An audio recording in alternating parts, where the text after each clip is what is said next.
பாண்டியன் ஸ்டோர்ஸ்ல இன்னைக்கான ப்ரமோ என்னன்னு பார்க்கலாம். கோமதியோட அம்மா வந்து பாண்டியன்கிட்டயே பேசலான்னு போறாங்க. கோமதியால எதுவுமே பண்ண முடியல அவங்க அண்ணன் பையனுக்காக அப்படின்ற மாதிரி, டைரக்ட்டா நாமளே போய் பேசிக்கலாமே அப்படின்னு சொல்லிட்டு கோமதியோட அம்மா போயிட்டு பாண்டியன் கிட்ட பேசுறாங்க. பாண்டியன், நீ இப்படிதான் எனக்கு ஒரு ஹெல்ப் பண்ணணும், உதவி பண்ணணும். நீ வந்து மனச கொஞ்சம் திடமாக்கிக்கோ அப்படின்னு சொல்லிட்டு கேட்குறாங்க. மனசு கொஞ்சம் நீ இறங்கி வரலாமே அப்படின்னு சொல்லிட்டு கேட்குறாங்க. என்ன சொல்றீங்க? எனக்கு ஒண்ணும் புரியல. குமார தான் நீங்க வெளியே எடுக்கணும். நீங்க சொல்ற பதில்ல தான் இருக்கு. வாபஸ் வாங்கிடுங்க ப்ளீஸ் அப்படின்னு சொல்லிட்டு வந்து கேட்குறாங்க. இல்ல அதெல்லாம் என்னால முடியாது அப்படின்னு சொல்லிட்டு சொல்றாங்க.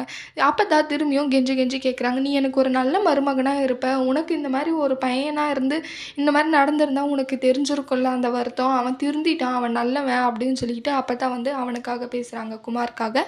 ஆனாலுமே பாண்டியன் வந்து இல்ல என்னால முடியாதுன்னு சொல்லிட்டு போயிடுறாங்க. பாண்டியன் கோர்ட்டுக்கு போகிறாங்க. கோர்ட்டுக்கு போனப்போ அங்கே என்ன இவனால் உங்களுக்கு பிரச்சனைன்னு சொல்லிட்டு சொல்கிறாங்க. எந்த பிரச்சனையும் இல்லை அப்படின்னு சொல்லிட்டு கேஸை வாபஸ் வாங்கிடுறாங்க.